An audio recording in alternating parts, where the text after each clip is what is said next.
नमस्कार दोस्तों, मेरा नाम दामिनी है और मैं राजस्थान के जयपुर शहर की रहने वाली हूँ। यहाँ मैं अपने पति अशोक के साथ रहती हूँ। आज मैं आप लोगों के लिए जो कहानी लेकर आई हूँ वो मेरे जीवन की एक बहुत ही भयानक और डरावनी घटना की कहानी है। दरअसल बात उस वक्त की है जब मैं माँ बनने वाली थी। उस टाइम पर मैं 8 महीने की प्रेग्नेंट थी और अपने पति अशोक के साथ यही जयपुर में ही रहती थी। वैसे मेरा ससुराल तो राजस्थान के एक छोटे से गांव में था और वहां मेरे ससुराल में तो मेरा काफी बड़ा परिवार था, क्योंकि वो एक जॉइंट फैमिली थी जिसमें मेरे सास ससुर, 2 जेठ और 2 जेठानी थी। बड़ी जेठानी के 3 बेटियां और छोटी जेठानी के 2 महीने का एक बेटा भी था। इसके साथ ही वो दोनों सगी बहनें भी थीं।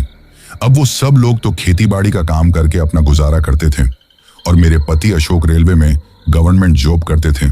तो ऐसे में शादी के बाद मैं जयपुर ही आ गई थी। सब कुछ ठीक तरीके से चल रहा था। एक दिन अशोक अपने ऑफिस से जल्दी आ गया। वो बहुत ज्यादा परेशान था। उसे इस तरह परेशान देखकर मैं बोली, क्या हुआ? तो वो मेरी तरफ देखते हुए बोला, जल्दी से गांव चलने की तैयारी करो। ये सुनकर मैं बोली, लेकिन क्यों? कोई बात है क्या? बताओ तो हुआ क्या है? तो उसने बताया कि जो मेरी छोटी वाली जेठानी थी जिसका नाम सपना था, उसने अपने छोटे से बेटे गोलू के साथ सुसाइड कर लिया है। ये सुनकर मेरे तो होश उड़ गए। मैं तो हैरान रह गई कि ऐसा कैसे हो सकता है। तभी अशोक मेरी तरफ देखते हुए बोला, जल्दी से चलने की तैयारी करो, लेकिन हाँ, माँ ने मना किया है तो तुम्हें ऐसी हालत में गांव तो नहीं ले जा सकता, परंतु तुम अपने मायके चली जाना। तुम्हारा भाई आ जाएगा रास्ते में तुम्हें लेने, और वैसे ऐसी हालत में तुम्हें यहां अकेले भी तो नहीं छोड़ सकता। यह सुनकर मैं बोली, लेकिन इतनी बड़ी घटना हो गई और मैं गांव नहीं जा सकती, ये तो ठीक नहीं है ना। तो अशोक बोला, माँ ने मना किया है और वैसे भी तुम्हारे मायके से तो लोग आएंगे। कुछ दिनों की बात है, जब तुम्हारी डिलीवरी हो जाएगी तो हम लोग गांव चलेंगे। फिर हम लोग जल्दी से जयपुर से आने के लिए निकल गए थे। गांव पहुंचने से पहले जो चौराया पड़ता था वहां पर मेरा भाई मुझे लेने के लिए आ गया था और मैं अपने मायके चली गई थी, क्योंकि मेरी सास का कहना था कि मैं प्रेग्नेंट थी तो ऐसी हालत में किसी मौत में नहीं आना चाहिए। वैसे मेरे मायके से मेरे घर वाले मेरी ससुराल चले गए थे। अपनी जेठानी और उसके बेटे की इस तरह मौत होने की बात सुनकर, ये सब कुछ सुनकर मुझे बहुत तकलीफ हो रही थी। समझ में नहीं आ रहा था कि ऐसा कैसे हो सकता है, क्योंकि सपना भाभी बहुत अच्छी थी।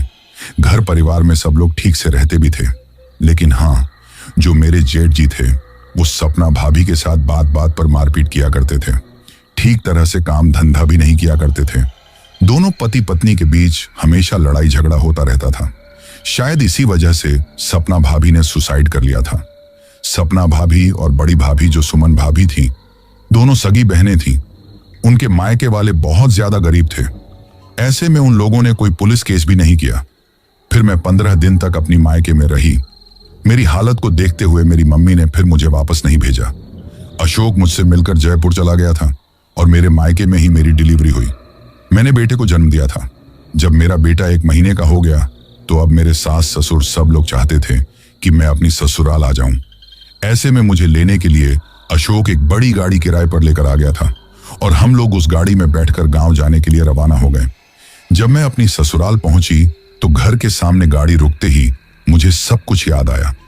जब भी मैं आती थी तो मेरी छोटी जेठानी भागकर आ जाती थी, मेरा कोई भी सामान हो उसे लेने के लिए। आज उसकी याद करके आंखों में आंसू आ गए थे। तभी मेरी सास अपने पोते को गोद में लेने के लिए आ गई थी। उन्होंने मेरे बेटे को अपनी गोद में ले लिया और मैंने जैसे ही गाड़ी से नीचे कदम रखा तो अचानक ऐसा लगा जैसे एक तेज ठंडी हवा का झोंका मुझे छूकर वहां से निकल गया हो और धीमी आवाज में जैसे मुझसे कुछ कहा गया हो। परंतु मैंने इस बात पर कोई ध्यान नहीं दिया था। मैं अंदर आ गई। सभी घर वाले मुझसे अच्छे से मिल रहे थे। वही सुमन भाभी, वो भी मुझसे अच्छे से और प्यार से बातें कर रही थी, जबकि सुमन भाभी कभी मुझसे ठीक से बातें नहीं करती थी। सपना भाभी का ही ज्यादा मुझसे लगाव था। जब रात का खाना सुमन भाभी बना रही थी तो मैं उनके पास बैठकर उनकी मदद करने लगी और सपना भाभी के बारे में बात करने लगी, लेकिन सुमन भाभी ने ज्यादा उसके बारे में बात नहीं की। वैसे सपना भाभी और सुमन भाभी दोनों सगी बहनें थीं, लेकिन दोनों के बीच थोड़ी सी भी नहीं बनती थी। हमेशा दोनों के बीच में लड़ाई झगड़ा किसी न किसी बात को लेकर होता ही रहता था। शायद इसीलिए उन्होंने सपना भाभी के बारे में ज्यादा बातें नहीं की। मैंने पूछने की भी कोशिश की थी कि आखिर हुआ क्या था जो सपना भाभी ने अपने बेटे के साथ सुसाइड कर लिया, लेकिन उन्होंने यही कहा कि उसे कुछ पता नहीं है। दोनों पति पत्नी के बीच कोई झगड़ा हुआ होगा, बस कुएं में कूद कर सुसाइड कर लिया। ये कहकर बात बदल दी थी। फिर हम लोगों ने खाना खाया। वैसे मैं एक बात बताना तो आपको भूल ही गई थी कि मेरा ससुराल का जो घर है वो खेतों के बीच बसा हुआ है, क्योंकि हमारी खेती बाड़ी की अधिक जमीन वहीं पर थी और वो जमीन गांव से दूर पड़ती थी।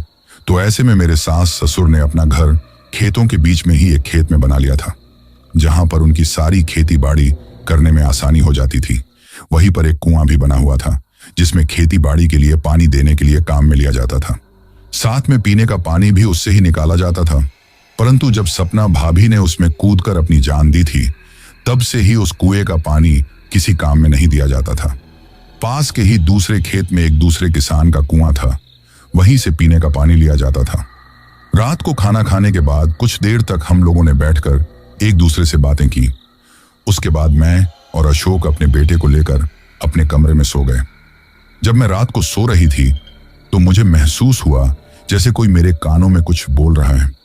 आवाज काफी धीमी थी। ऐसे में समझ में नहीं आ रहा था कि कौन क्या बोल रहा है, और नींद में होने की वजह से मैंने इस बात को नजरअंदाज कर दिया।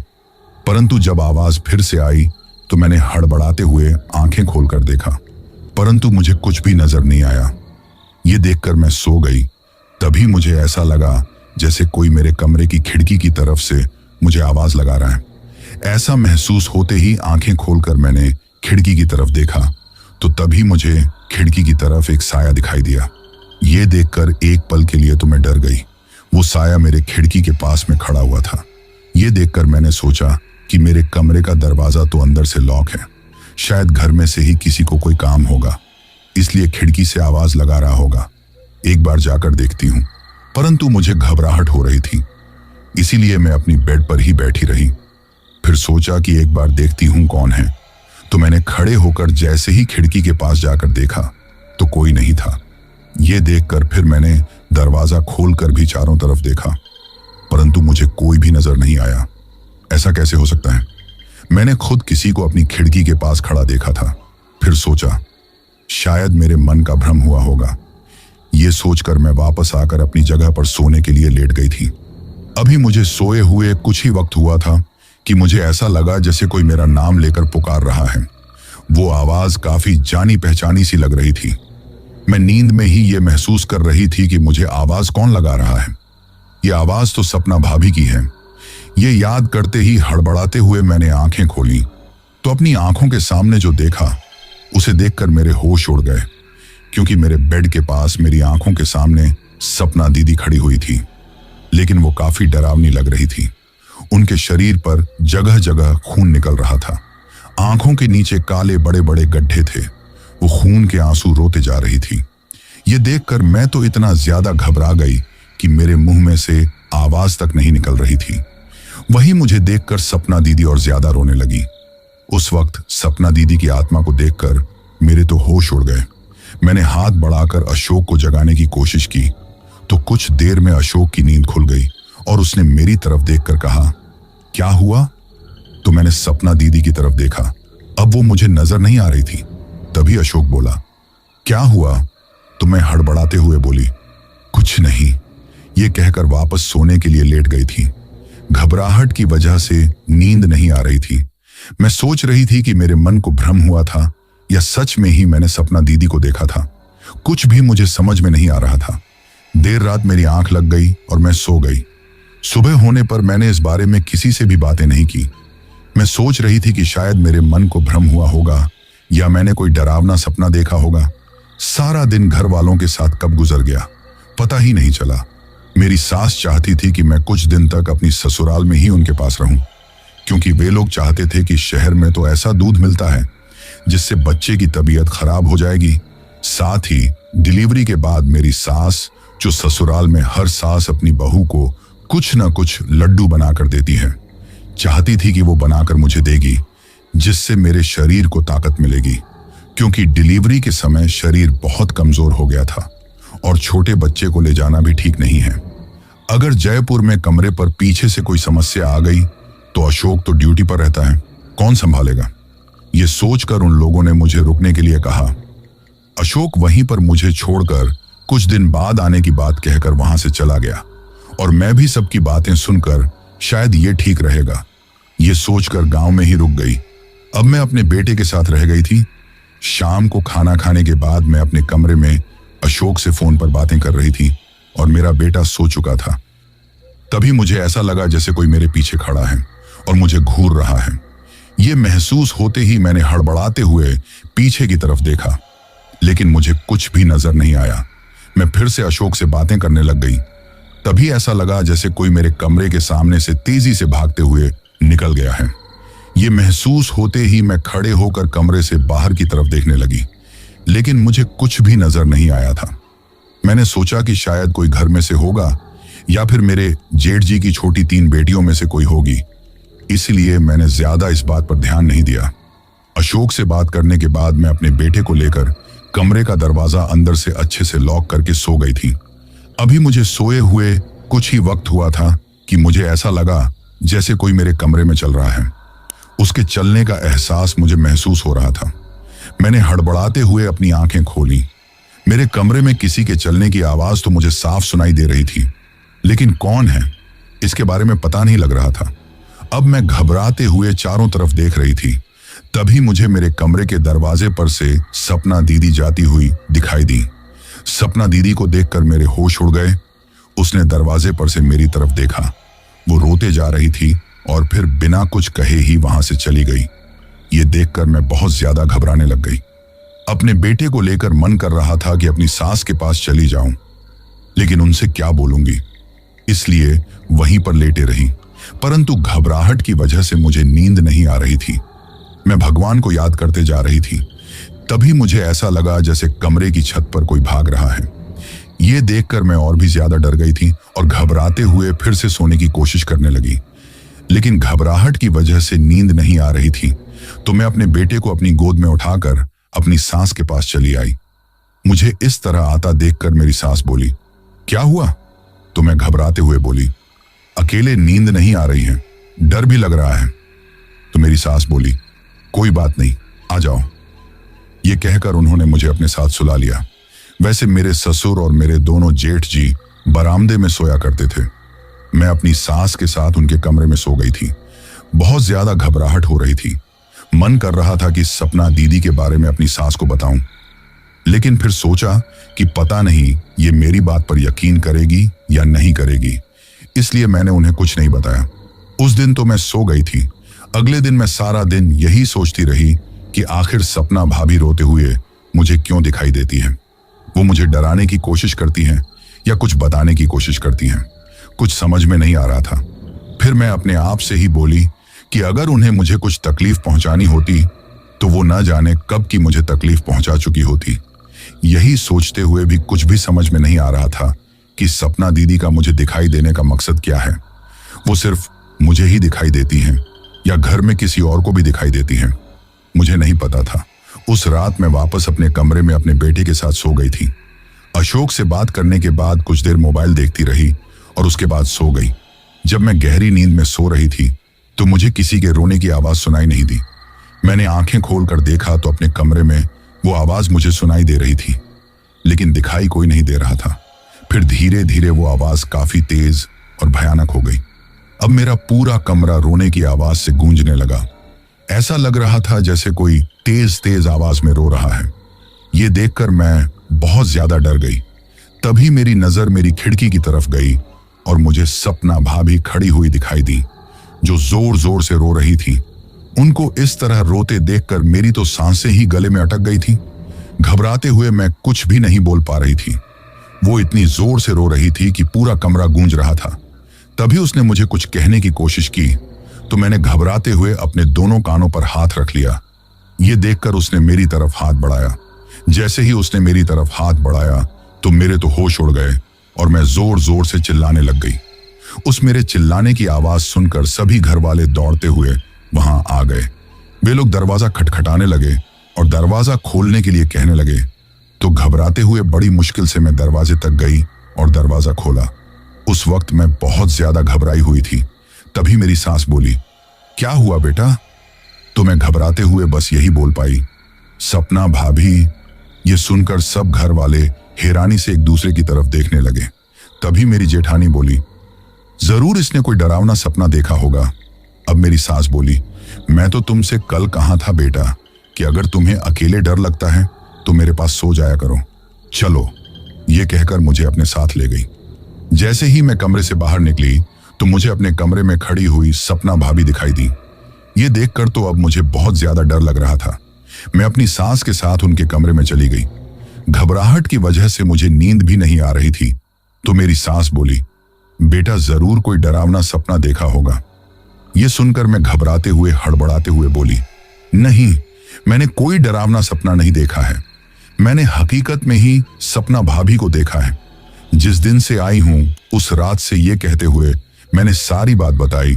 तो ये सुनकर कुछ देर के लिए तो मेरी सास भी परेशान हो गई और फिर बोली, अरे नहीं बेटा, ऐसा कुछ नहीं होता। माना कि उसने अपनी जान खुद ली है, लेकिन वो भला तुम्हें दिखाई क्यों देगी? हम लोगों को तो दिखाई नहीं दी।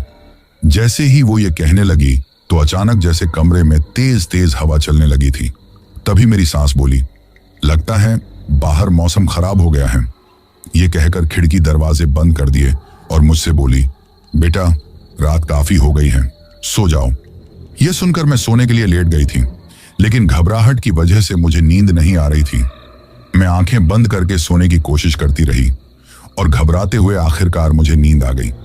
जब मुझे नींद आई तो मुझे महसूस हुआ कि कमरे में कोई चल रहा है। यह महसूस होते ही घबराते हुए मैंने आंखें खोलकर देखा। किसी के चलने की, किसी के कदमों की साफ आवाज मुझे सुनाई दे रही थी। तभी मेरी नजर दरवाजे की तरफ गई कि कोई दरवाजे से अंदर आ रहा था। उसके कदम तो मुझे दिखाई दे रहे थे, लेकिन उसका शरीर मुझे दिखाई नहीं दे रहा था। सिर्फ उसके आधे पैर ही मुझे दिखाई दे रहे थे। ये देखकर मैं थर थर कांपने लगी थी और देखते ही देखते फिर मुझे सपना भाभी दिखाई देने लगी, जो काफी डरावनी लग रही थी। वो खून के आंसू रो रही थी।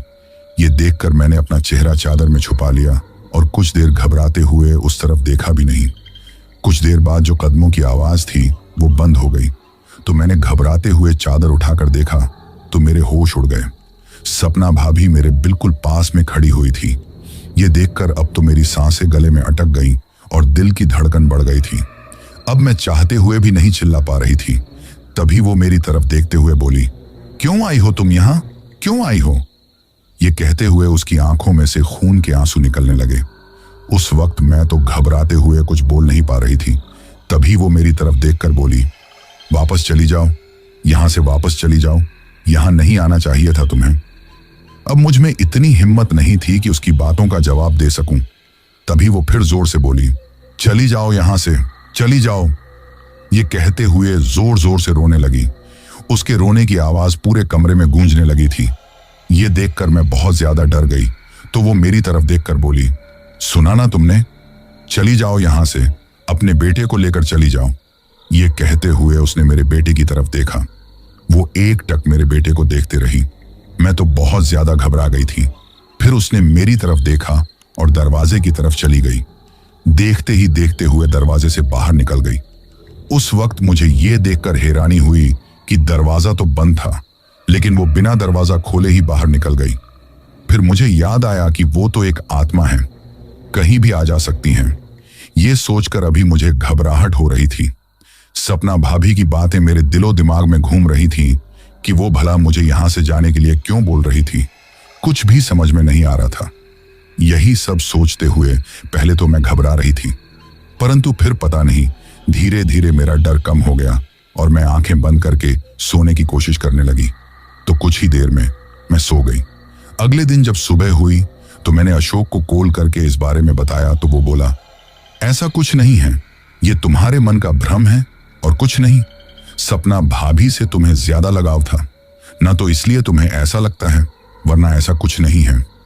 ये कहकर मुझे काफी सारी बातें समझाई, परंतु मैं उन्हें कैसे समझाऊं कि मैंने सच में ही सपना भाभी को देखा है। वो अक्सर रात के वक्त मुझे दिखाई देती हैं। अशोक को मेरी बातों पर यकीन नहीं हो रहा था। कुछ देर हमने बातें की, उसके बाद अशोक ड्यूटी पर चला। फिर हम सब लोग नहाने धोने के बाद घर के कामों में लगे हुए थे। मैं रसोई में खाना बना रही थी कि तभी मेरी सास की आवाज मुझे सुनाई दी, जो आवाज देकर मुझे बुला रही थी। तो मैं बाहर चली गई। उनकी गोद में मेरा बेटा था। तभी मैंने सामने देखा तो एक आदमी बैठा हुआ था, जिसकी उम्र यही 70 साल के आसपास थी। देखने में ही बुजुर्ग लग रहा था। काले कपड़े पहने हुए था और माथे पर काला तिलक लगाए था। वो सिर्फ एक काले रंग की धोती लपेटे हुए था। उसके तन पर कोई भी कुर्ता, बनियान कुछ भी नहीं था और गले में एक काले रंग का तौलिया डाले हुए था। वो मेरी तरफ देखने लगा और फिर सब घर वालों की तरफ देखा। सब घर वाले उसके पास में बैठे हुए थे। तभी मेरी सासू माँ उनकी तरफ देखते हुए बोली, बाबा, ये जब से आई हैं इसे अजीबो गरीब से सपने आते हैं। हमारी जो बहू मरी है ना, वो इसे दिखाई देती हैं। बहुत ज्यादा डर रही हैं। ये सुनकर मैं तो घूंघट में कुछ नहीं बोल पा रही थी। मेरी सासू माँ ने मुझे पैर छूने के लिए कहा और बताया कि वो उनके गुरुजी हैं। तो मैंने जाकर उस आदमी के पैर छू लिए। तो उसने आशीर्वाद के रूप में मेरे सिर पर हाथ रखा और फिर मेरी सास और ससुर की तरफ देखते हुए बोले, आज के बाद इसे कोई भी ऐसा डरावना सपना नहीं आएगा, ना कोई दिखाई देगी, घबराओ मत। ये कहते हुए मेरे बेटे की तरफ देखा और बोला, ये उच्च नक्षत्र में पैदा हुआ है, आप सबके लिए भाग्यशाली हैं। ये सुनकर सभी घर वालों के चेहरे पर एक मुस्कान आ गई थी। फिर मैं वापस रसोई में आ गई और खाना बनाने लग गई थी। तभी अशोक का फिर से कॉल आ गया। तो मैंने उस गुरुजी के बारे में उन्हें बताया तो वो बोला कि ऐसे तो कोई गुरुजी नहीं है, वो तो कभी ऐसे गुरुजी से नहीं मिले।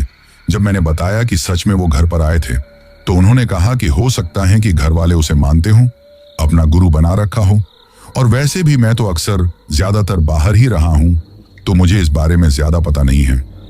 ये कहते हुए हम दोनों ने कुछ बातें की। उस दिन सारा दिन निकल गया था।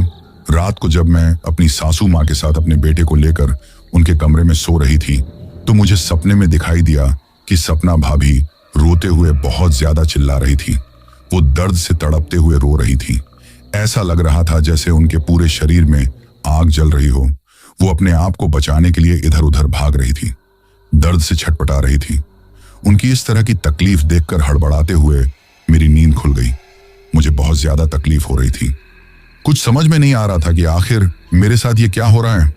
दिन में सपना भाभी मुझे दिखाई देती थी और आज सपने में इस तरह मेरा मन पता नहीं क्यों बेचैन सा हो गया था।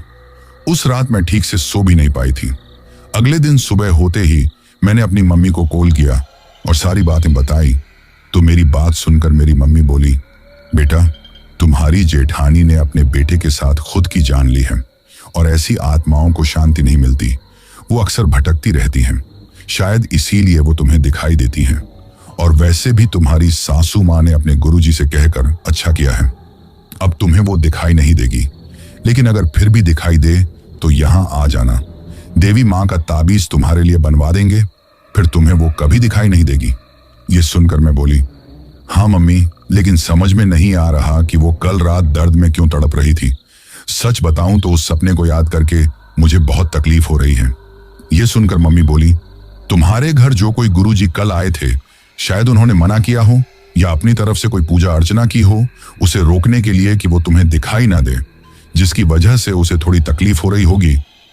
ये सुनकर मैं बोली, हाँ ऐसा हो सकता है, परंतु पता नहीं क्यों मुझे बिल्कुल भी अच्छा नहीं लग रहा था। अपनी मम्मी से इस तरह बात करके कुछ देर बाद मैंने कॉल काट दिया। फिर मैंने सब घर वालों के लिए चाय बनाई और लेकर चली गई। मैंने देखा कि सब घर वाले एक साथ बैठे हुए थे। किसी बात को लेकर आपस में चर्चा चल रही थी। जैसे ही मैं वहां पहुंची तो मुझे आए देखकर हर कोई चुप हो गया और मेरी तरफ देखने लगा। मैंने सबको चाय दी और वापस चली आई। मैं सपना भाभी के बारे में ही सोचते जा रही थी। धीरे धीरे सारा दिन गुजर गया और इसी तरह 2 दिन गुजर गए थे। लेकिन रात को अब मुझे सपना भाभी बिल्कुल भी दिखाई नहीं दी थी, जिसकी वजह से मेरा डर तो थोड़ा कम हुआ। परंतु अपने कमरे में रात को सोते हुए अब भी मुझे डर लगता था। यहां तक कि मैं दिन में भी बहुत कम कमरे में जाती थी और पता नहीं क्यों मेरा मन बेचैन रहता था। हमेशा ये सोचती रहती थी कि पता नहीं मरने के बाद भी सपना भाभी की आत्मा किस तरह रह रही होगी, उन्हें कितनी तकलीफें हो रही होंगी। शुरू से ही सपना भाभी के साथ मेरा लगाव था। मुझे इस तरह परेशान देखकर मेरी सास कहती, बेटा परेशान मत हो, डरने की कोई बात नहीं है, हम सब हैं ना। ये कहते हुए सब घर वाले मुझसे बहुत ज्यादा लगाव रखते थे और मेरा बहुत ख्याल भी रखते थे। मुझसे अशोक ने भी बोल दिया था कि कुछ दिनों तक मैं गांव में रहूं, घर वाले चाहते हैं। उसके बाद वो हमेशा के लिए मुझे अपने साथ जयपुर ले जाएगा। इसके साथ ही मुझे एक बात थोड़ी अजीब लगती थी कि सुमन भाभी को देखकर बिल्कुल भी नहीं लगता था कि इसे अपनी बहन की मौत का जरा सा भी दुख है। माना कि दोनों के बीच में बनती नहीं थी, हमेशा लड़ाई झगड़ा होता था, लेकिन इस तरह अपनी बहन की मौत के बाद भी इसे तकलीफ ना हो, यह तो ठीक नहीं था ना। आखिर सगी बहन थी वो उसकी। इंसान को दूसरे के लिए भी तकलीफ हो सकती है, और उसे अपनी बहन के लिए भी जरा सी तकलीफ नहीं थी। वैसे गांव में रहना मुझे बहुत पसंद था, लेकिन जब से सपना भाभी की आत्मा को मैंने देखा था, तब से मुझे एक पल का भी चैन नहीं था। धीरे धीरे इसी तरह दिन निकल रहे थे। एक दिन सुबह से ही सभी घर वाले आपस में कुछ बातें कर रहे थे, लेकिन मेरे जाते ही चुप हो जाते। ऐसा लग रहा था जैसे वे लोग मुझे बिना बताए किसी चीज की प्लानिंग कर रहे हों। परंतु मैंने किसी से कुछ नहीं पूछा और ना ज्यादा इस बात पर ध्यान दिया। रात को जब मैंने खाना खाया तो मुझे कुछ अजीब सा लगा। खाने का टेस्ट अजीब सा था। मैं देखने लगी। खाना तो मैंने खुद बनाया था, लेकिन लाकर मुझे अपनी सासू माँ ने दिया था, क्योंकि उस वक्त मैं अपने बेटे को दूध पिला रही थी। तो वो बोली, बेटा मैं ही तुम्हारे लिए खाना लेकर आ गई। ये कहते हुए मुझे खाना देकर चली गई थी। ये पहली बार था जब मेरी सासू माँ ने मुझे खाना लाकर दिया था। खाने का टेस्ट अजीब सा देखकर मैंने सोचा कि अगर किसी से कुछ बोलूंगी तो पता नहीं क्या गलत मतलब निकाल लेंगे, इसीलिए किसी से कुछ नहीं बोला। सोच कि ऐसे ही खाना अजीब लग रहा होगा। ये सोचकर मैंने थोड़ा बहुत खाना खाया और फिर अपनी सासू माँ के कमरे में आकर सो गई, क्योंकि जब से मुझे डर लगने लगा था तभी से मैं रोज अपनी सासू माँ के कमरे में ही सोती थी। जब मैं गहरी नींद में सो रही थी तो अचानक किसी ने मुझे जगाने की कोशिश की। कोई बार बार मेरा नाम आवाज देकर पुकार रहा था। पहले तो नींद में मैंने इस बात को नजरअंदाज किया, लेकिन जब मुझे महसूस हुआ कि ये आवाज सपना भाभी की है तो मैंने हड़बड़ाते हुए आंखें खोली, परंतु कुछ भी नजर नहीं आया। तभी मेरी नजर मेरे बेटे की तरफ गई तो मैंने देखा कि मेरा बेटा मेरे पास में नहीं है। ये देखकर मेरे होश उड़ गए। दूसरे पलंग पर देखा तो वहां पर मेरी सासू माँ नहीं थी। अब सोचा, हो सकता है कि मेरी नींद ना खुली हो और मेरा बेटा रो रहा हो, तो मेरी सासू माँ उसे गोद में लेकर बाहर आंगन में ऐसे ही टहलने चली गई होंगी। ये सोचकर मैं उठकर बाहर उन दोनों को ढूंढने लगी, लेकिन ना तो मेरी सासू माँ मुझे कहीं दिखाई दी और ना मेरा बेटा मुझे कहीं दिखाई दिया। इसके साथ ही बरामदे में जो मेरे जेठ जी और ससुर जी सोते थे, वे लोग भी नहीं थे। अब तो मैं काफी ज्यादा परेशान हो गई और हैरान भी थी कि आखिर ये लोग कहाँ चले गए। ये पूछने के लिए मैं अपनी जेठानी के कमरे में गई तो देखा कि उसकी तीनों बेटियां सोई हुई थी, परंतु मेरी जेठानी भी वहां पर नहीं थी। अब तो मेरी हैरानी का ठिकाना ही नहीं रहा। मैं सब लोगों को ढूंढने लगी, आवाज लगाने लगी, परंतु कोई भी नहीं था। उस रात मुझे अपने बेटे की बहुत ज्यादा चिंता होने लगी।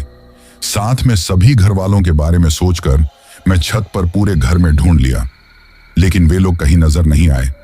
ये देखकर अब मैं रोने लगी थी, क्योंकि अब पूरे घर में मैं अकेली थी। मेरे जेठ जी की बेटी जरूर उनके कमरे में सोई हुई थी। फिर मैंने रोते हुए घबराते हुए अशोक के पास कॉल किया। पहली बार तो उन्होंने कॉल नहीं उठाया, शायद सो रहा था, परंतु दूसरी बार कॉल करने पर कॉल उठाया। वो खुद भी हैरान था कि मैंने इतनी रात को कॉल किया है। तो मैंने उन्हें सारी बात बताई। मेरी बात सुनकर वो खुद बहुत ज्यादा परेशान हो गया और बोला, तुम घबराओ मत, यहीं कहीं होंगे। परंतु मैं रोते हुए बोली, मैंने सब जगह देख लिया, कोई कहीं नहीं है। अब उन्हें भी सबकी बहुत चिंता सताने लगी। वो बोले कि मैं अभी कॉल करके देखता हूं। जैसे ही उन्होंने कॉल किया तो सबके फोन स्विच ऑफ आ रहे थे। ये देखकर तो वो खुद भी परेशान हो गया और बोला, परेशान मत हो, सब कुछ ठीक हो जाएगा। ये कहते हुए मुझे तसल्ली दी। फिर अशोक का कॉल कटने के बाद मैं घर के बाहर बैठकर जमीन पर फूट फूट कर रो रही थी। पता नहीं क्यों मुझे लग रहा था जैसे कुछ ठीक नहीं होने वाला। ये सोचकर ही मेरा दिल बहुत ज्यादा घबरा रहा था कि सब कुछ ठीक तो है ना, कहीं कोई अनहोनी तो नहीं हो गई। इस तरह अचानक सभी घर वाले कहाँ चले गए। तरह तरह के उल्टे सीधे ख्याल मेरे दिमाग में आ रहे थे। मैं रोते हुए बोली, हे देवी माँ, मेरा बेटा और घर वाले कहाँ चले गए। परंतु कुछ भी समझ में नहीं आ रहा था। तभी पीछे से मुझे आवाज आई, कहा था ना मैंने कि चली जाऊं यहां से, क्यों आई हो अपने बेटे को लेकर, लेकिन तुमने मेरी बात नहीं सुनी। ये सुनकर मैंने पीछे की तरफ देखा तो सपना भाभी खड़ी हुई थी। सपना भाभी को देखकर आज मुझे डर नहीं लगा, क्योंकि आज मुझे अपने बेटे की चिंता थी। मैं उनकी तरफ देखते हुए, रोते हुए, हड़बड़ाते हुए बोली, आपको पता है मेरा बेटा कहाँ है? और आप तो मर गई थी ना। आपने तो अपने बेटे के साथ, आपने तो सुसाइड कर लिया था ना। मेरी बात सुनकर सपना भाभी रोते हुए गुस्से में बोली, मैंने मेरे बेटे के साथ सुसाइड नहीं किया था, मारा गया था मुझे और मेरे बेटे को। यह सुनकर मेरे होश उड़ गए और मैं हड़बड़ाते हुए बोली, मतलब? यह सुनकर सपना भाभी की आंखों से खून के आंसू बहने लगे और वो बोली, हाँ, तुम्हें सच्चाई पता नहीं है। सच्चाई क्या है? इन लोगों के अलावा तुम्हें और अशोक को, यहां तक कि किसी को भी सच्चाई पता नहीं है। हर कोई यही समझता है कि मैंने अपने बेटे के साथ खुद की जान ली है, लेकिन यह सच्चाई नहीं है। इन लोगों ने बेरहमी से मुझे और मेरे बेटे को मार दिया। अब यह सुनकर मैं हड़बड़ाते हुए बोली, लेकिन क्यों? तो मेरी तरफ देखकर वो गुस्से में बोली, धन के लालच में? यह सुनकर मैं हैरानी से बोली, मतलब? तो सपना भाभी मेरी तरफ देखकर बोली, दामिनी। ये कहते हुए सपना भाभी ने जब मुझे सारी सच्चाई बताई तो मेरे तो पैरों तले ही जमीन खिसक गई। मेरे लिए तो यकीन करना भी मुश्किल हो गया था कि इंसान धन के लालच में इतना अंधा हो सकता है कि अच्छे बुरे की समझ भूल जाए और इंसानियत को भी भूल जाए। उस वक्त सपना दीदी ने बताया कि मेरे ससुराल वाले पहले जो गांव में उनका घर था वहां पर रहते थे, तो उसके सास ससुर गांव को छोड़कर कुछ सालों पहले यहाँ इसलिए न आए थे क्योंकि किसी ने बताया था कि उनकी जो जमीन है ना, वहां पर कोई छुपा हुआ खजाना है, बहुत सारा धन वहां पर गड़ा हुआ है और ऐसे में वहां रहना जरूरी है। और ये सब कुछ बताया था उस तांत्रिक बाबा ने जो उस दिन आया था। वे लोग उस तांत्रिक बाबा को बहुत मानते थे क्योंकि उस तांत्रिक बाबा ने ही अशोक के बारे में बताया था कि इसकी गवर्नमेंट जॉब लगेगी, और उसके कहने के अनुसार 1 साल के अंदर ही अशोक की गवर्नमेंट जॉब लग गई थी। साथ ही मेरे सास ससुर को उस धन के बारे में पता था और किसी को भी पता नहीं था। वे लोग आकर वहां पर रहने लग गए थे और उस तांत्रिक बाबा के कहने के अनुसार उनकी फसल भी काफी अच्छी होने लगी। ऊपर से अशोक की जॉब, इन सब की वजह से उन लोगों ने खेत में ही मकान बना लिया था। सब कुछ ठीक तरीके से चलने लगा था। उस तांत्रिक के कहे अनुसार मेरे सास ससुर को धन का लालच आने लगा था। ऐसे में तांत्रिक बाबा ने बताया कि अगर 6 महीने से छोटे बच्चे की बलि पूरे विधि विधान और तंत्र मंत्र से उस धन के पास में अमावस्या की रात में दे दी जाए तो वो सारा धन उन लोगों को मिल सकता है। ये सुनकर वे लोग उस धन को पाने के लिए बेचैन हो गए। फिर मेरे सास ससुर ने इस बारे में मेरे दोनों जेठों को बताया। वे लोग तो सुनते ही तैयार हो गए थे। मेरे बड़े जेठ के तो 3 बेटियां थीं, लेकिन छोटे जेठ का अपना एक बेटा था। उस अपने बेटे से कोई लगाव नहीं था। उन लोगों को तो सिर्फ धन चाहिए था। जब सुमन भाभी ने सब कुछ सुना तो उसने भी इन्हीं बातों का समर्थन किया, क्योंकि वो तो वैसे भी सपना भाभी को पसंद नहीं करती थी और ऊपर से वो एक बेटे की मां थी। इसलिए सुमन भाभी को ऐसा लगता था कि उसके होते हुए उसे इस घर में कम मान सम्मान मिलता है। अब सब लोगों ने इस बात का फैसला कर लिया था कि अमावस्या की रात जो सपना भाभी का छोटा सा बेटा है गोलू, उसकी बलि दे दी जाएगी। लेकिन तांत्रिक बाबा ने कहा था कि यह सब कुछ सबकी सहमति से होना चाहिए और बलि देते वक्त किसी की आंखों में एक बूंद भी आंसू नहीं आना चाहिए, तभी वो सारा धन सबको मिल सकता है। उन लोगों को तो धन का लालच था, सबको इस बारे में पता था। अब सपना भाभी को इस बारे में पता नहीं था, लेकिन बेटे की बलि देने के लिए उसको इस बारे में बताना जरूरी था। तो ऐसे में उन लोगों ने सपना भाभी को इस बारे में बताया। एक माँ तो एक माँ होती है। जैसे ही सपना भाभी ने यह सुना तो उसके होश उड़ गए और उसने साफ इनकार कर दिया कि वो ऐसा कभी नहीं होने देगी। उसे किसी तरह का धन का लालच नहीं है। उसे सिर्फ अपना बेटा चाहिए। चाहे वो भूखे रहकर मेहनत मजदूरी करके गुजारा कर लेगी, पर अपने बेटे पर कोई आंच नहीं आने देगी। ये सुनकर उसके पति ने उसे काफी समझाया, ससुराल वालों ने समझाया, धन का लालच दिया, क्योंकि तांत्रिक बाबा ने बताया था कि अगर उन्हें वो खजाना मिल गया तो उनकी 7 पुश्तें भी बैठे हुए खा सकती हैं। इस गांव में तो क्या, पूरे इलाके में फिर उनके जैसा पैसे वाला और कोई नहीं होगा। ये कहते हुए उन्हें धन का लालच दिया। यही कहते हुए सपना भाभी को समझाया कि इस बेटे की बलि दे दी जाए, फिर दूसरा बेटा हो जाएगा, लेकिन अपार धन उन्हें मिल जाएगा। परंतु सपना भाभी ने इन सब से साफ इनकार कर दिया। उसने कहा कि वो अपने बेटे को लेकर यहां से बहुत दूर चली जाएगी, लेकिन ऐसा कभी नहीं करेगी। ये सुनकर उसके पति ने उसके साथ मारपीट भी की, उसे डराया धमकाया, परंतु सपना भाभी ने साफ इनकार कर दिया। ऐसे में उन लोगों को डर था कि कहीं सपना भाभी इस बारे में किसी को बता ना दे, इसलिए उन्होंने उसे किसी से फोन पर बातें करना भी बंद करवा दिया था। वैसे सपना भाभी ने सुमन भाभी से कहा था कि वो अपनी मायके में कॉल करके ये सारी बातें बता दे, जिससे उसका भाई उसे लेने के लिए आ जाएगा तो वो अपने मायके चली जाएगी और फिर अपने बेटे के साथ कभी लौट कर नहीं आएगी। परंतु वैसे भी सुमन भाभी तो उसे पसंद नहीं करती थी। एक सगी बहन होने पर भी उसने उसका कोई साथ नहीं दिया, क्योंकि कहीं ना कहीं उसे भी धन का लालच आ गया था। और वैसे भी सपना भाभी के बेटे से उसे क्या लगाव होता, वो तो एक मौसी थी और माँ तो आखिर माँ होती हैं। फिर जब उन लोगों को लगने लगा कि सपना भाभी इन सब के लिए नहीं मानेगी, तो उन्होंने तांत्रिक बाबा से बात की और फिर सब लोगों ने ऐसा दिखावा किया सपना भाभी के साथ कि वे लोग ऐसा कुछ भी नहीं करेंगे, उन्हें धन का लालच नहीं है, बस वे लोग तो कुछ वक्त के लिए बहक गए थे। ये कहते हुए उन्होंने उस अमावस्या की रात ऐसा कुछ नहीं किया। अब धीरे धीरे दिन गुजरने लगे, लेकिन फिर घर में इस तरह की कोई भी बातें नहीं हुई। सब घर वाले उससे ठीक तरह से बातें करते थे, यहां तक कि घर वाले उसके बेटे के साथ इतना प्यार जताते थे जैसे उन्हें उसके बेटे से बहुत ज्यादा लगाव है। अब सपना भाभी सब घर वालों के व्यवहार को देखकर भी उसके मन में एक डर छुपा हुआ था कि ये लोग कभी भी कुछ कर सकते हैं, इसलिए वो एक पल के लिए भी अपने बेटे को अकेला नहीं छोड़ती थी। यहां तक कि जब वो कुएं पर नहाने जाती तो अपने बेटे को साथ ले जाती। ये देखकर उसकी सास और हर कोई उसे काफी सुनाता कि उन लोगों ने धन के लालच में आकर कुछ वक्त के लिए बलि देने के लिए बोल दिया था, लेकिन इसका मतलब ये थोड़ी ना है कि उनका बेटा उन्हें बुरा लगता है। परंतु सपना भाभी को किसी पर कोई भरोसा नहीं था। उस दिन अमावस्या की रात थी।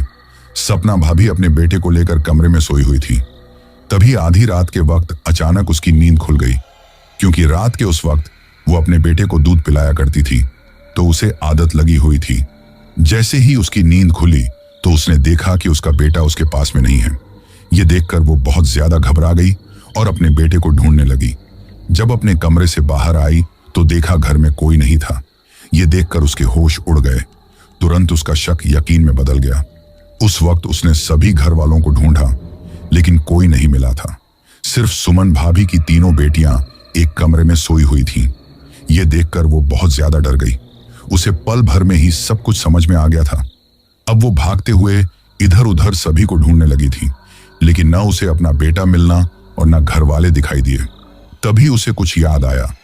वैसे उन लोगों के मुंह से उसने सुन तो रखा था कि कहां पर धन का खजाना उन्हें उस तांत्रिक ने बताया था। तो वो भागते हुए घर से थोड़ी दूर उनका जो दूसरा खेत था, जहां पर भैंसों को चराने के लिए घर बनाया हुआ था, वहां पर चली गई थी। वहां पर जैसा उसने सोचा था वैसा ही था। उस वक्त सब लोग उस तांत्रिक के साथ तंत्र मंत्र और उसके बेटे की बलि की तैयारी में लगे हुए थे। उस वक्त उसका बेटा गहरी नींद में सोया हुआ था और उस तांत्रिक ने चारों तरफ उसके एक काला घेरा बनाया था। इसके साथ में ही वहां पर एक मुर्गे की और एक बकरी की बलि पहले ही दे दी गई थी, जिसकी वजह से उनके खून के छींटे उसके बेटे के ऊपर दिए हुए थे। साथ में ही उसके बेटे के सिर पर एक काला टीका लगाया हुआ था। कुछ छोटे जानवरों की हड्डियों से बनी हुई माला उसके गले में पहनाई हुई थी। उसके आसपास में पताशे और लौंग भी रखे हुए थे। वही अजीबोगरीब सी छोटी छोटी वहां पर मूर्तियां रखी हुई थीं और तंत्र मंत्र में जो सामान यूज होता है वो सारा सामान वहां पर रखा हुआ था। जब सपना भाभी वहां पर पहुंची तो अपने बेटे को देखकर जोर से चिल्लाने लगी। उसे देखकर सभी घर वालों ने उसकी तरफ देखा। उसे वहां आए देखकर सभी घर वाले काफी हैरान और परेशान हो गए। उसके पति ने भागकर उसे पकड़ लिया और उसे समझाने लगी, लेकिन घबराते हुए सपना भाभी अपने आप को छुड़ाने की कोशिश करने लगी तो सभी घर वालों ने उसे पकड़ लिया। तभी उस तांत्रिक ने कुछ तंत्र मंत्र बोलते हुए उसकी तरफ देखा और कहा कि इसकी आंखों में एक भी आंसू नहीं आना चाहिए। अगर आंसू आया तो ये बलि नहीं मानी जाएगी, क्योंकि ये बलि सबकी सहमति से और खुशी से ही दी जाएगी, तभी स्वीकार होगी। परंतु सपना भाभी का कलेजा मुंह को आ रहा था। वो अपने बेटे को बचाने के लिए चिल्लाने लगी और सबके सामने हाथ जोड़ने लगी। ये देखकर उस तांत्रिक ने इशारा किया तो उसका पति जबरदस्ती उसे पकड़कर वहां से खींचते हुए थोड़ी दूर ले गया और उसे समझाने लगा, डराने लगा। परंतु सपना भाभी को अपने बेटे की बहुत चिंता थी। उसने जैसे तैसे अपना हाथ छुड़ाया और भागते हुए उस तरफ चली गई जहां उसके बेटे की बलि दी जा रही थी। वहां पहुंचते ही वो कुछ बोल पाती, उससे पहले ही तभी उस तांत्रिक ने हाथ में एक बड़ा सा चाकू लेकर उसके बेटे का सिर धड़ से अलग कर दिया। ये देखकर सपना भाभी की दर्द भरी चीख निकल गई और वो वहीं पर बेहोश होकर गिर गई। जब उसे होश आया तो उसने देखा कि सभी घर वाले उसके पास में खड़े गुस्से में उसे घूरते जा रहे थे और उसके बेटे का सिर और धड़ अलग अलग एक तरफ पड़ा हुआ था। वही तांत्रिक गुस्से में उसे देखते जा रहा था। तभी तांत्रिक ने सबकी तरफ देखते हुए कहा कि इसने आकर बलि में रुकावट डाली है। इसकी आंखों में आंसू थे और इसकी सहमति नहीं थी उस बलि को देने में, इसलिए हमने मना किया था कि इसे इस बारे में कुछ पता ना चले। लेकिन बलि के वक्त ये वहां पर आ गई थी और जब बलि दी जा रही थी तो ये रोते हुए चिल्लाई थी, इसलिए बलि स्वीकार नहीं हुई है। ऐसे में तुम लोगों को अभी कुछ भी नहीं मिलेगा। जब तक पूरे विधि विधान से बलि नहीं दी जाएगी तब तक कुछ भी हासिल नहीं होगा। आज तुम लोग पूरे गांव में सबसे अमीर होते अगर ये बीच में ना आती। ये सुनकर सब घर वाले बहुत ज्यादा गुस्से में थे। तभी सपना भाभी घबराते हुए चारों तरफ देखने लगी, फिर रोते हुए भागकर अपने बेटे का सिर और धड़ अपने सीने से लगाकर फूट फूट कर रोने लगी थी। उस वक्त सभी घर वाले उससे काफी कुछ भला बुरा कह रहे थे क्योंकि उन्हें खजाना जो नहीं मिला था। तभी सपना भाभी गुस्से में सबकी तरफ देखकर बोली कि वो किसी को नहीं छोड़ेगी, उनकी सच्चाई सारी दुनिया को बताएगी और उन्हें उनके कर्मों की सजा दिलवाकर रहेगी। ये सुनकर सब घर वाले एक दूसरे की तरफ देखने लगे। उस वक्त सभी घर वालों को डर था कि अगर इसने ये सच्चाई किसी को बता दी तो उनके लिए मुसीबत खड़ी हो जाएगी और फिर कभी उन्हें कोई खजाना नहीं मिलेगा। इसका चुप रहना और खजाने की सच्चाई छुपी रहना ज्यादा जरूरी है क्योंकि उन्हें तो कैसे भी करके वो खजाना पाना था। ऐसे में उस तांत्रिक के कहने पर सभी लोगों ने सपना भाभी को पकड़ा और उसके पति ने उसका गला दबा दिया तो वो दर्द से छटपटाने लगी, तड़पने लगी। तभी उन लोगों को जब लगने लगा कि इस तरह मारना ठीक नहीं होगा क्योंकि उसकी लाश को देखकर लोगों को उन पर शक हो सकता है। ऐसे में कुछ ऐसा करना होगा कि किसी को उनकी सच्चाई पता न चले। ऐसे में उन लोगों ने सपना भाभी को कुएं में फेंक दिया था। सपना भाभी को तैरना नहीं आता था। ऐसे में वहीं तड़पते हुए कुएं में डूबकर उसकी मौत हो गई थी। उसके साथ में ही उन लोगों ने आपस में बातें करके एक प्लानिंग तैयार कर ली थी कि लोगों को कैसे पागल बनाकर सपना भाभी और उसके बेटे की मौत को एक सुसाइड बताना है। उस तांत्रिक ने सभी घर वालों को बता दिया था कि सपना की आत्मा वापस लौट कर आ सकती है, इसलिए सपना भाभी के बेटे की आत्मा को उन्होंने कैद में कर लिया। इसके साथ ही उन्होंने कुछ ऐसा तंत्र मंत्र किया कि अगर सपना भाभी की आत्मा लौट कर भी आए तो भी वो कुछ नहीं कर पाएंगी। और वैसा ही हुआ। मरने के बाद भी सपना भाभी को चैन नहीं मिला। वो अपने बेटे और अपनी मौत के जिम्मेदार लोगों को सजा देना चाहती थी, इसीलिए वो वापस लौट कर आई। लेकिन उसका बेटा तांत्रिक के पास कैद में था, इसीलिए वो अपने बेटे से नहीं मिल सकी। वो खुद इतनी मजबूर हो गई थी कि कुछ नहीं कर सकती थी, सिर्फ दिखाई दे सकती थी। उसके पास कोई शक्ति नहीं थी। फूट फूट कर रोने के सिवाय उसकी आत्मा कुछ नहीं कर सकती थी।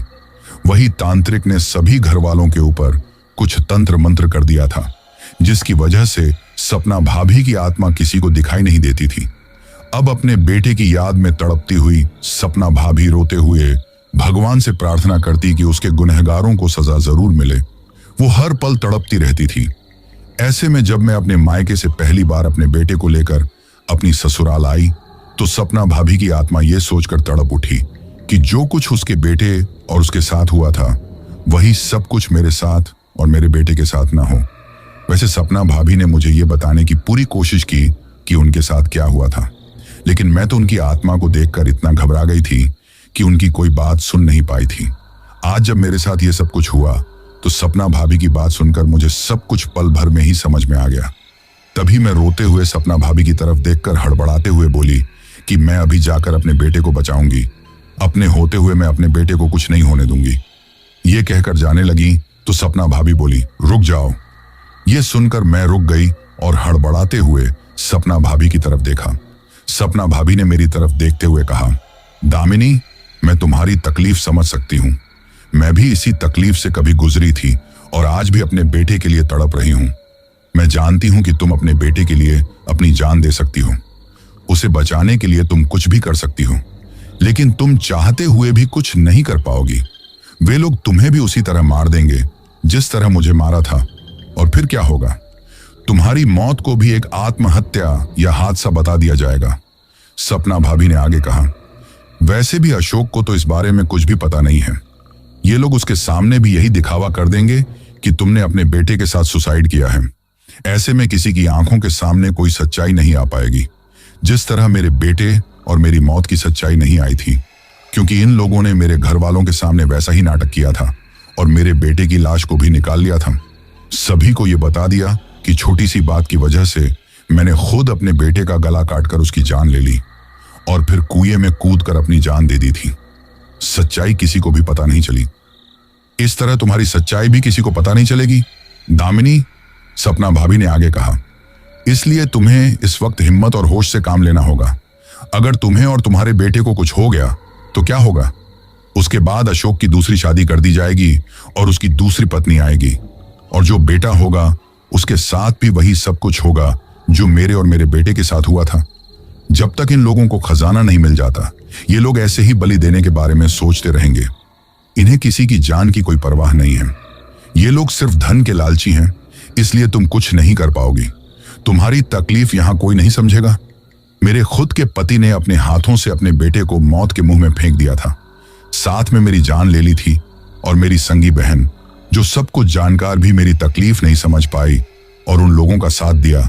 तो तुम सोचो, यहां तो अशोक भी नहीं है जो तुम्हारी और तुम्हारे बेटे की जान बचाने की कोशिश करेगा, और न तुम्हारा कोई अपना है जो तुम्हारी तकलीफ समझेगा। ये सुनकर मैं फूट फूट कर रोने लग गई और सपना भाभी के सामने हाथ जोड़कर बोली, आप ही बताइए मैं क्या करूं? तो सपना भाभी बोली, मेरे बेटे की आत्मा को उस तांत्रिक ने कैद कर रखा है। जब तुमने मेरे बारे में घर वालों को बताया था ना कि मैं तुम्हें दिखाई देती हूं, तो उस तांत्रिक ने मुझे बहुत तकलीफ दी थी, बहुत तड़पाया था मुझे, और मुझे पूरी तरह कैद करने की कोशिश की थी, जिसकी वजह से मैं तुम्हें फिर दिखाई नहीं दी। लेकिन आज वो तांत्रिक तुम्हारे बेटे की बलि देने में बिजी है, और इस वजह से मैं उसकी कैद से छूटकर वहां आ गई, क्योंकि मैं नहीं चाहती कि जो कुछ मेरे साथ हुआ था वो तुम्हारे साथ हो। इन लोगों ने बड़ी चालाकी के साथ ये सब कुछ किया है। जिस तरह पिछली बार मैंने अपने बेटे को बचाने की पूरी कोशिश की थी और मेरे रोने की वजह से बलि स्वीकार नहीं हुई, इस तरह कहीं इस बार भी तुम बलि में कोई अड़चन पैदा न करो। इसलिए तुम्हें खाने में नींद की गोलियां मिलाकर दी गई थी, जिनके असर से तुम्हारी नींद न खुले। ये देखकर मैं तुम्हें जगाने की कोशिश की थी। इन लोगों ने तो बड़ी चालाकी के साथ ये सब कुछ किया था कि तुम्हारे बेटे की बलि देने के बाद अशोक और तुमसे बोल देंगे कि कोई जंगली जानवर रात को घर में घुस आया था और तुम्हारे बेटे को उठाकर ले गया। इसके साथ में थोड़ा नाटक कर देंगे कि सच में ऐसा हुआ है, और तुम लोगों को यकीन दिला देंगे। परंतु तुम्हें अपने बेटे को बचाना है दामिनी। अब तुम्हारे बेटे की जान खतरे में है। अगर तुम उसे बचाना चाहती हो तो तुम्हें एक काम करना होगा। यह सुनकर मैं हड़बड़ाते हुए बोली, कैसा काम? तो सपना भाभी बोली, गंगा जल लेकर जाओ और जो वो तांत्रिक तंत्र क्रिया पूजा वगैरह कर रहा है वहां पर जाकर गंगा जल फेंक देना, क्योंकि वो तांत्रिक काली शक्तियों का उपासक है। छोटे बच्चों की बलि देकर अपनी शक्ति बढ़ाने के साथ लोगों को खजाना देने का लालच भी देता है। ऐसे में भगवान की शक्ति और गंगा जल ही उन सब का मुकाबला कर सकता है। जैसे ही तुम पर गंगा जल वहां पर फेंक होगी तो मेरी आत्मा और मेरे बेटे की आत्मा मुक्त हो जाएगी। फिर तुम्हारे बेटे को कैसे बचाना है हमें पता है। ये सुनकर मैं जल्दी से भागते हुए आई। जो मंदिर था वहां पर आकर मैंने गंगा जल ढूंढा, तो आखिरकार मुझे गंगा जल भी मिल गया। फिर अब सपना भाभी के कहने के अनुसार मैं भागते हुए वहां पर चली गई। जहां पर सपना भाभी ने जैसा कहा था वैसा ही था। सभी घर वाले इकट्ठा थे। मेरा बेटा सामने लेटा हुआ था। एक काले घेरे में उसे लिटाया गया था। उस पर तंत्र मंत्र किया जा रहा था। उसकी बलि दी जाती उसे पहले ही मैं वहां पहुंच गई। मुझे देखकर सभी घर वाले हैरान रह गए। वे कुछ बोलते उससे पहले ही मैं उनके पास गई। गुस्से में सबकी तरफ देखा। मेरा तो कलेजा फट रहा था अपने बेटे के साथ ये सब कुछ होते हुए देखकर। लेकिन मुझे हिम्मत से काम लेना था। मैंने वो गंगा जल जो तंत्र मंत्र क्रिया की जा रही थी वहां पर फेंक दिया, और खास करके उन मूर्तियों पर जो अजीबोगरीब तरह की थी। जैसे ही वो गंगा जल उनके ऊपर फेंका तो एक अजीब सी आवाज वहां से निकलने लगी थी। ये देखकर वो तांत्रिक गुस्से में तिलमिला उठा और गुस्से में चिल्लाने लगा था। तभी उसने अपने हाथ में बड़ा सा चाकू लिया और जैसे ही मेरे बेटे की बलि देने को हुआ तो अचानक उसका हाथ रुक गया। ऐसा लग रहा था जैसे किसी ने उसके हाथ को पकड़ लिया था। यह देखकर मैंने भागकर अपने बेटे को गोद में उठा लिया। सभी घर वाले मेरी तरफ बढ़ने ही लगे थे कि अचानक पीछे गिर गए, जैसे किसी ने उन्हें जोर से धक्का मारा हो। तभी मैंने वहां देखा तो सपना भाभी और उसका बेटा की आत्मा आ चुकी थी, जो उन लोगों को रोकने की कोशिश कर रही थी। उस वक्त सपना भाभी और उसके बेटे की आत्मा सभी को दिखाई दे रही थी, क्योंकि अब उनके ऊपर से उस तांत्रिक का तंत्र हट चुका था। उनकी आत्माएं आजाद हो चुकी थीं। उन दोनों की आत्माओं को देखकर सभी घर वाले बहुत ज्यादा घबरा गए। वे लोग उठकर भागते, लेकिन जैसे उनके पैर ही जकड़ गए थे। सपना भाभी ने गुस्से में सबकी तरफ देखा तो सब लोग घबराते हुए चिल्लाने लगे, क्योंकि उन्हें समझ में आ गया था कि अब सपना भाभी उनसे उनका बदला लेगी, तभी वो तांत्रिक कुछ कर पाता। उससे पहले ही सपना भाभी ने उस तांत्रिक का गला पकड़ लिया, जिसकी वजह से उस तांत्रिक की सांसें उखड़ने लगी थी। उस वक्त सपना भाभी बहुत ज्यादा गुस्से में थी। तभी सपना भाभी ने गुस्से में सबकी तरफ देखा तो अब सब घर वालों के हाथ पैरों की जकड़न जैसे खत्म हो गई थी, लेकिन वे बहुत ज्यादा डर गए थे। ऐसे में फिर सभी लोग भागते हुए घर पर वापस आ गए थे। मैं अपने बेटे को लेकर वहीं पर खड़ी घबरा रही थी और रो रही थी कि अगर मेरे बेटे को कुछ हो जाता तो क्या होता। उस वक्त वापस घर जाने की मेरी हिम्मत नहीं थी। उस तांत्रिक को सपना भाभी ने मारने की कोशिश की, लेकिन तभी उस तांत्रिक ने एक अजीब सी हड्डियों की बनी हुई माला हाथ में ली और सपना भाभी की तरफ की तो सपना भाभी थोड़े पीछे खिसक गई। अब घबराते हुए वो तांत्रिक अपनी जान बचाकर वहां से भाग गया था और गुस्से में सपना भाभी उस तांत्रिक की तरफ देखती रही। अब सपना भाभी मेरी तरफ देखते हुए बोली, आज की रात यहीं रहो। अब मैं जो घास रखने का कमरा था वहीं पर अपने बेटे को लेकर रुक गई थी। उस रात सपना भाभी की आत्मा ने मेरे ससुराल वालों के साथ कुछ भी गलत नहीं किया, शायद ये सोचकर कि अगर वो कुछ करेगी तो सारा इल्जाम मेरे ऊपर आएगा, इसलिए वो उस रात शांत रही। धीरे धीरे इसी तरह रात गुजर गई थी। सुबह होते ही अशोक भी आ गया था। जब अशोक आया तो वो मुझे आवाज लगाते हुए वहां पर आया। मैं भागते हुए उनके पास गई। अब सभी घर वाले उसके सामने ऐसा दिखावा करने लगे जैसे कुछ हुआ ही नहीं था। मुझे ही गलत ठहराने लगे थे। मैंने रोते हुए अशोक को सारी बात बताई, लेकिन अपने घर वालों के होते हुए अशोक भला मेरी बात पर यकीन कैसे करता। वही मैंने अशोक से साफ बोल दिया कि मैं उनके साथ वापस जयपुर चलूंगी और फिर लौटकर कभी भी जिंदगी में गांव नहीं आऊंगी। यह सुनकर अशोक गुस्से में बोला कि अगर तुम्हें जयपुर चलना है तो ऐसे ही चलो, लेकिन मेरे घर वालों पर इतना घिनौना इल्जाम मत लगाओ। इस बात को लेकर बहुत बहस हुई और फिर मैंने अपने भाई को कॉल कर दिया और मैं अपने मायके चली गई थी। वहीं अशोक भी गुस्से में था। उसकी छुट्टी नहीं थी तो वो भी वापस अपनी ड्यूटी पर लौट गया था। उसने गुस्से में मेरे पास कॉल तक नहीं किया था, लेकिन उस रात जो कुछ हुआ था उसे देखकर हर किसी की रूह कांप गई थी। उस रात सपना भाभी ने अपनी और अपने बेटे की मौत का बदला लिया। सारी रात घर में चीख पुकार गूंजती रही, जिसकी वजह से आसपास के खेतों में जो रखवाली करने के लिए लोग थे वे उस तरफ दौड़ते आए, लेकिन घर के दरवाजे खुले ही नहीं थे। सब घर वाले अपने आप को बचाने के लिए चिल्ला रहे थे।